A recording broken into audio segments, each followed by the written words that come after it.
Salut, c'est Dr Moïse.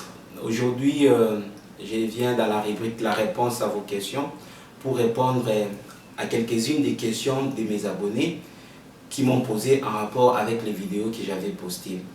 La question d'aujourd'hui, c'est la question qui venait de Ruth Cherline Jean-Claude qui nous a posé la question, celle de savoir quelle habitude d'alimentation une personne doit avoir après avoir été malade, c'est-à-dire de la paralysie faciale. La réponse à cette question est qu'il n'y a pas une alimentation spécifique et précise qu'on doit avoir après avoir été victime d'une paralysie faciale. Il n'y a pas une habitude alimentaire spécifique.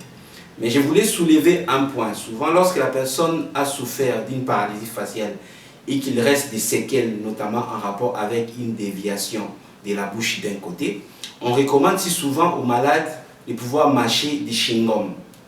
La mastication du chewing-gum doit se faire de manière modérée. Parce que lorsque la personne mâche le chewing-gum pendant longtemps et avec une fréquence très élevée, ce qui va se passer, il va y avoir une accélération des l'usure dentaire. Les dents vont s'user, tout simplement, suite au principe de la physique qui dit, lorsque vous prenez deux corps solides, vous les mettez en frottement, il y a perte de la matière. Donc, la personne doit utiliser de manière parcimonie l'utilisation des chewing-gums pour éviter une usure accélérée de ses dents et qui risquerait d'entraîner des sensibilités dentaires.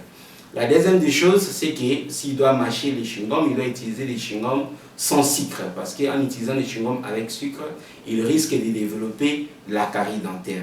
Mais au-delà de ça, au lieu de continuer à mâcher les chewing-gums, il est possible de pouvoir résoudre tant soit peu les séquelles de nature de déviation de la bouche d'un côté en faisant des injections de la toxine botulique du côté sain, du côté normal, pour éviter à ce que le côté sain puisse trop tirer les côtés malades afin que la déviation ne soit pas trop accentuée.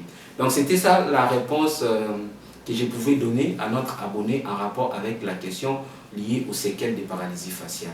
Donc à très bientôt pour d'autres questions. Si vous avez des questions, n'hésitez pas à les poser, que ce soit des questions en rapport avec les vidéos que nous avions faites ou des questions en rapport avec la santé, la médecine d'une manière globale.